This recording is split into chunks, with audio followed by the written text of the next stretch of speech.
Welcome back. You're watching NewsX. I'm Uday Pratap Singh. Our big focus this hour, the Awami Action Committee has carried out protests in parts of PoK against inflation, which has led to a massive crackdown by Pakistani security forces. A wheel jam and shutter down strike in Muzaffarabad brought the city to a standstill.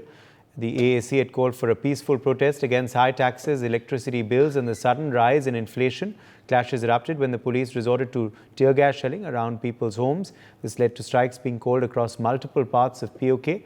Meanwhile, over 100 people have been injured in the clashes during the protests as well. In fact, people of Muzaffarabad spoke with the media and shared their ordeal. कितने बंदे जख्मी हुए?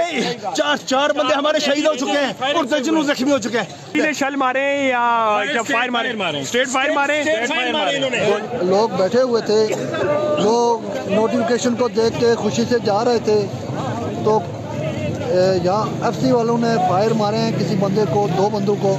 उसके बाद ये shelling शुरू कर दी। ये हेलीकॉप्टर के ऊपर आपके सामने आई है। हेलीकॉप्टर जो आए थे? हेलीकॉप्टर जो आए। क्या हुआ है नीचे? आंसू गैस फेंकी है। Meanwhile, citizens of PoK chanting Azadi also were heard during the protests. Azadi! Azadi! Azadi!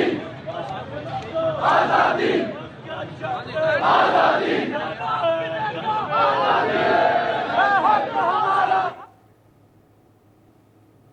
Joining us at this point is Suresh Kumar Goel, former ambassador. We also have Major Naljidi Dwivedi, Strategic Affairs Analyst, joining us live. Rajiv Chunni, PoK activist, joins us live. Also Sumit Peer, political commentator, is also with us. Let me make a start with you, Rajiv Chunni. What is the situation in PoK? What are you hearing on ground?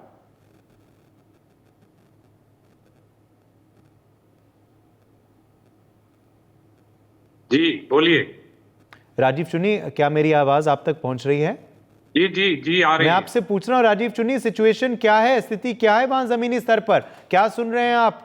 क्या चीजें काबू में हैं या अभी भी तनाव है वहां पे पीओके इलाकों में?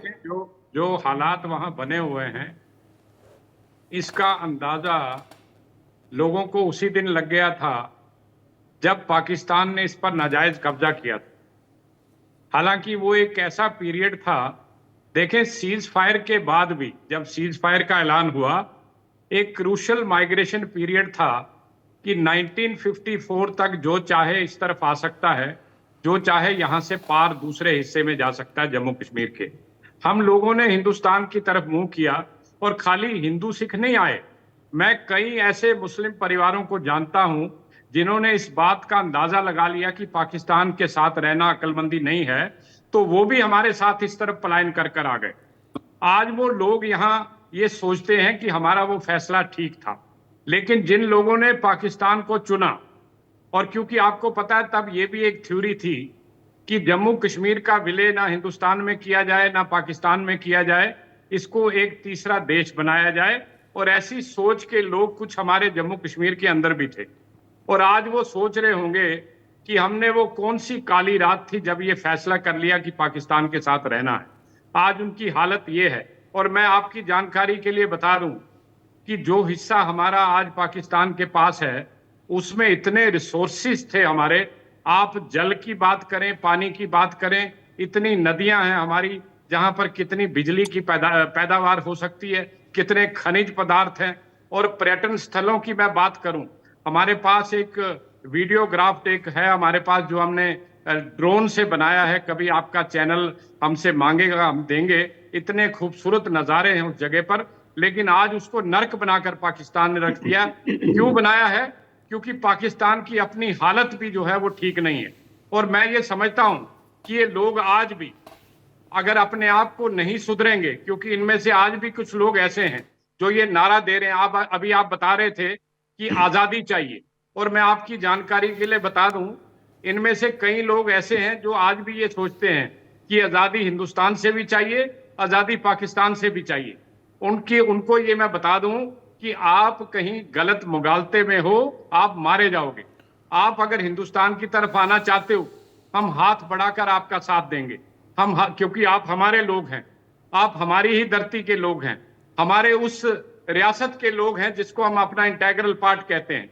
लेकिन ये कहना और आज आप देखो पाकिस्तान ने क्या हालत बना दी है। जिन जगहों से हम आए हैं, मैं मीरपुर से हूं, मेरे इलाके पर आज इन्होंने मंगला डैम बनाया है और सारे पाकिस्तान की बिजली की आपूर्ति जो है उस डैम से होती है, लेकिन इस पाक अधिकृत जम्मू कश्मीर को 1 रुपए की रॉयल्टी तक पाकिस्तान नहीं देता। कोई मदद नहीं होती।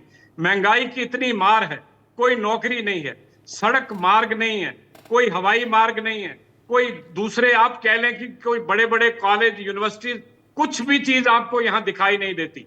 तो इस तरह से ये लोग क्या करेंगे? चिल्लाएंगे नहीं तो कहां जाएंगे? मैं समझता हूं कि इन लोगों को अब भी होश में आना चाहिए। हम लोग आगे बढ़कर मदद करेंगे। ये हमारा रिजॉल्व है पार्लियामेंट का कि पाकिस्तान अधिकृत जम्मू कश्मीर भारत का अभिन्न अंग है, लेकिन पहले ये लोग अपनी सोच बदलें, इस बात के लिए तैयार हो जाएं। आप देखें, आज भी वो उस जम्मू कश्मीर को आजाद जम्मू कश्मीर कहते हैं, हम उसको गुलाम जम्मू कश्मीर कहते हैं, लेकिन वो लोग उसको आजाद जम्मू कश्मीर कहते हैं। ये अपना माइंडसेट उनको बदलना पड़ेगा। वो भाई साहब वो आजाद नहीं है। अगर आजाद होते तो पाकिस्तान आज उनकी छाती पर गोलियां ना चला रहा होता, पाकिस्तान आज उनको घसीट घसीट कर मार ना रहा होता, पाकिस्तान आज उनको एक रोटी के टुकड़े के लिए भी तरसा ना रहा होता। आज बड़ी बुरी हालत में वो लोग हैं। मुझे चिंता होती है, मुझे दुख होता है। मेरा घर है वहां पर, मेरे लोग हैं, हम एक ही जमीन पर जन्मे हैं, वहीं पर बड़े हुए हैं, वहीं पर पले हैं। लेकिन दुख होता है कि मैंने जो फैसला किया मेरा फैसला ठीक निकला, लेकिन मेरे साथियों ने फैसला किया वो फैसला गलत साबित हुआ और आज वो पछता रहे हैं। तो आज मैं कहता हूं कि यूनाइटेड नेशन वाले कहां सोए हुए हैं? उनको आगे आकर, जो मानव अधिकारों का हनन हो रहा है मेरे उस इलाके में, मेरे उन लोगों के ऊपर, आगे आकर पाकिस्तान को पूरे देश, पूरी दुनिया के अंदर एक्सपोज करना पड़ेगा कि आप देखें कि किस तरीके से वहां पर मानव अधिकारों का हनन हो रहा है। रिसोर्सेज इन लोगों के इस्तेमाल हो रहे हैं, लेकिन काम पाकिस्तान के अंदर हो रहा है। ये चीजें हमें दुख देती हैं, हमें तकलीफ देती हैं। और सच्ची बात मैं बता रहा हूं कि आज हमें मन से दुख है कि मेरे साथी, मेरे वतन के रहने वाले लोग आज इस हालत में हैं। और आज मैं कहता हूं मेरा देश भी तैयार है, मेरी फौज भी तैयार है। वो लोग पहले ये बात कहें कि हमें आजादी पाकिस्तान से चाहिए, एक रात के अंदर हम उनके पास पहुंच जाएंगे और अपने साथ लेकर आएंगे। पहले उनको भी उठ के खड़ा होना पड़ेगा और आज के बाद भी ये फैसला करना पड़ेगा कि ना पाकिस्तान हमारा था, ना पाकिस्तान हमारा होगा और ना पाकिस्तान हमारा रहेगा। अगर ये बात वो कहें तो पूरे तरीके से भारत की पूरी जनता, पूरा देश, पूरी दुनिया उनके साथ है। धन्यवाद जी। मैं एम्बेसडर गोयल का भी रुख करना चाहता हूं इस वक्त। Ambassador Suresh Kumar Goyal, pretty shocking details of course emerging from PoK. Do you believe this is really the last straw, the death knell? Really, obviously citizens of PoK saying now they want independence, they've had enough. Uday, did you say this is the last straw? I wish it were really, because I've been watching this drama unfolding over the last many, many years. And therefore, it is difficult for me to say that this is the last straw. And the reason is very, very simple. I'm not going to say that what is happening is right or wrong, but I'm only going to talk about the ground situation and what it really means. The fact is that the PoK, particularly the area closer to the LOC, has become the place infested with the terrorist camps. Now, you all know that that is a strategy by Pakistan to keep India under pressure. I would hate to say that this is all about Jammu and Kashmir only. It is not. It is about Jammu and Kashmir, but it is also to keep India perennially and constantly under pressure using this element of terrorism. Most of the are across the LOC in PoK or POJK. Now, given the kind of a situation, strategic importance of this for Pakistan, it is going to be very, very, will be very unusual if Pakistan would give up their control over POJK in a simple manner and say that, all right, you want to leave, leave. It won't happen that way. It will happen, it will mean a long kind of a struggle. It would mean involvement of the militaries. It would mean involvement of, I'm not bothered about the international community. I've seen them functioning in the United Nations, etc. Eventually, the international relations are basically the current, is basically the game of power. Whoever has the power to rule, they will rule. You look at the USA, you look at what is happening in Europe, you look at what China is doing. That is not the point. The point really is what is Indian objective? What do people in POJK want? Do they want to be away from Pakistan? Even if they want to be away from Pakistan, this situation is going to be even more difficult than Gilgit-Baltistan. And I'm saying this simply because of the instrument that it provides to Pakistan to keep India strategically under pressure. And therefore, I would say, with all sympathies for not just the people and also our objective, frankly speaking, we have fought tooth and nail everywhere to on a principled position on POJK. But I don't think it's going to happen very soon. It's going to be easy. We need to basically struggle. My take would be, and I'm going to say it here, even though I would never say it in the public forum, but our strategy should be to really support the people in POJK as much as we can, through whatever means we can. Just like they say they support people in Jammu and Kashmir in their struggle for freedom. We can say that we will support people in POJK in their struggle for freedom from Pakistan. Let us do that. I think that's the only way. Otherwise, this kind of a thing is only going to basically be more difficult and it's not going to be easy. Therefore, not the last straw. It is going to be a long battle. Uday.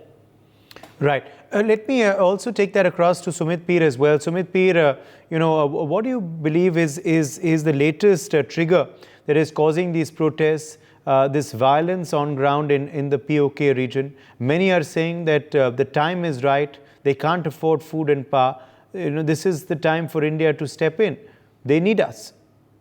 Uday, thank you very much for having me on your show. I've been tracking this very closely for the last couple of days or last weeks. Look, Uday, there are a couple of things which have happened which are different from last time. First of all, I've seen videos wherein people are saying, I'll say in Hindi, कि तुम पाकिस्तानी फौज बांग्लादेश गए थे कत्तर में, तुम्हारी बंगालियों ने पतलून उतारी थी, यहाँ आओगे तो वही हाल करेंगे. This is what POJK people are saying now. It's not what I'm alleging. There are videos, I can send you a few. Point number two, they have, according to sources, they have killed more than 50 to 100 people, which are innocent civilians. They have killed and slaughtered them. They have got Punjab police and they have got rangers who opened fire on the people. So people have also retaliated, but they cannot match, Punjab police and rangers. So the death toll is quite high. Even the sources are telling us there are 18 to 19 casualties of rangers plus police together. Now, there's a video which shows SSG commandos are brought in. They have got Fauj out in Lahore. They have got Fauj out in Rawalpindi. That is the situation what is happening in ground. Because they are seeing a groundswell which they cannot handle now. Why? Because the people of POJK have been deprived from anything. Even the university degrees there do not work in mainland. Food inflation. For example, I'll give you an example. They buy power from them at 2 rupees 75 paisa a unit and sell it to them back at 70 rupees a unit. So how can this be done? And no food, no nothing. When a whole of Pakistan gets whatever is left, chota mota, that is given to the people of POJK. They see no future. They had one last hope that someday the trade with India will open and all that. And after Modi ji's recent interview to one of the channels where he said that things are gone. So that is not going to happen. And there is one more geopolitical angle to it, Uday. After Pakistan has started cozying up to Iran, and Americans have warned up of things. Now we know American CIA and all is capable of fermenting trouble. So if Pakistan thinks they can play the double game with Americans and Iran at their convenience, so that's not going to happen. After Modi's interview and after, they refusing Americans that we'll do whatever is in our national interest. Recently, Iranian president was there. Chinese were there. Saudis were there. They were going to North Koreans were there. So whatever is happening there, they were cooking something. And there are sources, as per sources, there are reports in the social media wherein they even claim that Iran has already worked out a deal to get a nuclear bomb from Pakistan and China has given authorization for that. The blueprint is them. With those things happening on the ground, what will happen in the POJK is a legitimate strike because the people are tired. They see no hope today. India has said we are not going to do anything. And yesterday, Dr. Jaishankar even said that we will not integrate whole of Pakistan with India. When he was asked a question that would you also get the people? He said, if you're talking about the people, that 24 crore people, everybody will come and sit in POJK. That's not going to happen. So the hope is dying. Pakistan is not able to support them. And now they're killing and slaughtering innocent people. There are geopolitical angles to it. Though they will allege it's all done by RAW and all. Why should RAW do it? Why should we do it? Because there is disgruntlement there on the ground and you are messing up with powerful countries in the world. After taking their money, you're not delivering. So there are repercussions that are going to hit your doorstep. It's a natural thing. And on the top of that, you are killing or slaughtering people now because you have no solutions. They have highest number of missing people after Balochistan is in POJK. Rapes, abductions, killings. After Balochistan, number 2 in Pakistan is POJK. How long can these people handle your atrocities? And when they're telling you, "Bhai, tum Punjabi niklo yahan se," and this arrangers get out of here, what is your problem? You are here to slaughter people. That also shatters the myth that Pakistanis are for Kashmir. No, they are only interested in the land and resources, not for the people of Kashmir. Here, Muslims are killing Muslims. The people who are getting killed are Muslims, and the people who are killing them is Muslims. This is a wake-up call for the people in our part of the Kashmir who still have some hallucinations about Pakistan. Today, Pakistan stands exposed, and their people are threatening them for 1971. This is not what I am saying. There are videos out there. They are threatening them for 1971. So will it go like now? I agree with Ambassador Goel. It is not going to go like now. But the things have gone very, very tough for Pakistan, so that उनकी मजबूरी हो गई of killing innocent civilians and taking casualties on the army of rangers. So this is a very serious turn of events, but eventually it's a matter of time. Now the POJK will move out of Pakistan. Now will we intervene or not? That's the call of the government of India has to take. I'm nobody to comment on that. But whatever is happening in POJK is something what Pakistani government cannot handle. उनकी औकात के बाहर का काम हो गया sir. Uday. Yes, General Dwivedi, let me take that across to you because obviously this is something now that is going very, very unfortunate with each passing day. The situation, of course, extremely tense, extremely precarious. Strikes continue. Hundreds have been injured in clashes with the police there. General Dwivedi, what do you make of it? Mark Twain, he had very famously stated that history doesn't repeat itself, but it rhymes. And that's exactly what is happening in Pakistan. Because having fought 1971 war, the conditions in Bangladesh, then erstwhile East Pakistan, were similar. And that's how I say that history rhymes, and I reinforce that statement. Now, when we look at Pakistan occupied Jammu and Kashmir, we need to understand it is in two dimensions. One are purely regional and internal, and second are the larger geopolitical picture. In Pakistan, all the minorities have been maltreated, exploited, and they have been governed with the rule of the gun. And that's exactly what has happened in POK as well as in Gilgit-Baltistan. You see, these people have not had any benefit of whatever progress that has taken place in Pakistan. Number two, Pakistan is totally debt-ridden. They have a debt of about $125 billion, and each year the debt servicing itself is about $4.5 billion. And they are exploiting not only Mangla Dam, the another dam that has come up in Pakistan occupied Kashmir is the Daima Basha Dam.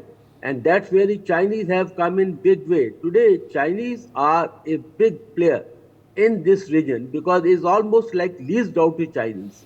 So the point I'm trying to make is that what we are seeing is just the tip of the iceberg. The situation is going to further deteriorate because Pakistan policy has been always to exploit the minorities, exploit the free states. Now, what should India do? I think when Pakistan is openly supporting the cause of Kashmir on every forum, why should we be shy? We should come out very clearly and say that we also lend political support to both Pakistan occupied Kashmir and as well as Gilgit-Baltistan, and not only others, even Balochistan and and Khyber Pakhtunkhwa. So I would end up by making three very important statements. One, Pakistan is on the verge of implosion. And that implosion is taking place in all the frontline states, whether Balochistan, Khyber Pakhtunkhwa, or POK, or Gilgit-Baltistan, point number one. Secondly, Pakistan is sinking further and further deeper into the economic crisis. And they are only being bailed out by China or Saudi Arabia or other friends. and situation going to worsen further. And third point is that we should be prepared to lend a helping hand to these minorities because after all, Pakistan occupied Jammu and Kashmir, Gilgit Baltistan are our territory, and we need to be more politically proactive to lend them the support in whatever fashion that is possible. Uday. Yes. Does this though set the stage, for further protests as well? Sumit Peer, what do you believe is going to, be the situation in the next few weeks there? Since you've been tracking this very, very closely, have things calmed down or are they only going to get worse in the next few days? I think, Uday, if you track from yesterday to today, yesterday it was bad, today it is ugly, it is dirty, it is full of blood. Now, what we are talking of killings, the maximum killings have happened from morning to when we are talking. They have slaughtered a lot of innocent Kashmiris today. They have opened their AKs and they're just killing people. There are so many videos out in the social media and we're getting from WhatsApp groups and here and there. They're just slaughtering people. They're just, it's like a Jallianwala Bagh, which is happening there in POJK. Now, the Pakistan army knows it is losing control. Even Rangers have got a lot of casualties. The police has got a lot of casualties. That's why they have got SSG commandos now into the picture. Now, which country deploys SSG commandos to kill innocent civilians? That is what is happening. The things are going to come up because for now, it's now or never. The only thing is that, do we want to intervene now? I think it's a Bangladesh-like situation, which is almost we are reaching there. Now, do we have a Sheikh Mujibur Rahman or not on the ground? I don't know. Have we cultivated one? I don't know. But there's a 1971 kind of a situation. But the careful thing or the word of caution here is, when you're talking of the land, you have to be sure of the liability. Because you want the land, you don't want the liability. You don't want the jihadis and these terrorist camps and these Wahhabized people to come along and become a part of India. Definitely we don't want. And we don't want the demographics of the India to change. What we are definitely interested in, what I definitely want to see, I want the land to come, but I don't want the liability to come. So there's a check and balance. How does India act to balance between the two? Minimum cost, maximum land, minimalistic liability. That is what we have to look at it. Now, what is the strategy of the government of India? I don't know, but we have to be very careful because the things are getting out of control and looking at the kind of terrain, Uday, it is. You see, ultimately, Pakistani Rangers and Punjab police will not be able to control it. Pakistan wala Punjab, I mean. They will not be able to control it because the terrain is such. And a lot of these people also have guns. If you look at how many people in KPK have guns, everybody has a gun. Sindh, they have guns. Pakistan has a lot of guns. The question I always tell them is, you have an army of 5 lakh. And you have around 15 crore guns which are there in the population. How can a 5 lakh army with 5 lakh guns control a country with 10 or 15 crore guns? Ultimately, you will have a bloodbath one day because your economy is breaking or you are shattering everywhere. But what are the implications to India? How do we prepare on the border? Do we have implications? Do we have these possibility of mass people trying to enter the Indian border? Yes, we have. So we have to be also watch the situation and prepare for the eventualities and let the government of India take the best call. I think they're the people who know what best to do. But my take is only, I love the land. I don't love the liability. Yes. How should India be viewing this evolving situation, Ambassador Goel? Uday, I must say, I was listening to Mr. Sumit Peer very, very carefully. And I'm so happy that he made a distinction between the land and the liabilities. And I think it's quite clear what he means by the liabilities. And I really shudder to think what actually it would mean in terms of the actual happenings on the ground. It is, if I were to think of the same thing in terms of Bangladesh, would it mean that basically Bangladesh bereft of Muslim Bengalis? Or are we saying that we will have the POJK come integrate with India, bereft of the population there? And mind you, there is a population, I don't know for the percentage. Sumit knows the position much better than I do. He keeps his ears to the ground as far as J&K is concerned. So I don't know what percentage, but there is a percentage which calls for Azadi. And what does Azadi for them mean? And there is a percentage who basically are looking for greater facilities from the Pakistani government. So what do? And as Sumit described so eloquently, there are jihadis camps, jihadis there. So what are we going to do with them? Are we going to basically say that all right, you guys all leave, going to Pakistan and just give us a land. I don't know how it is going to happen really. And therefore, I think rather than thinking of a possible solution scenarios under the circumstances which take me to a pendulum-like situation from one extreme to the other, I better keep quiet and leave it to the people who basically have their ears to the ground and work the situation out there and face it afterward. Just 1 second, I want to say that I also want to say that we have to face it, whether we like it, we don't like it, different ideologies, whatever it is. Fortunately, I belong to only one ideology, and that is India. But if we were to follow the similar ideology, are we going to create another land for the Muslims from India? Whether that 20 CR or 18 CR or 22 CR, whatever the number is, we are thinking of unthinkables really here. So I think the only solution is really to basically find something where we can create harmony and livability together. But unfortunately, I shall see that I will be the only voice in the wilderness here, and therefore I will keep quiet. Thank you, Uday. All right, my thanks to all of our guests for joining us. For more such videos, subscribe to the NewsX YouTube channel, hit the bell icon.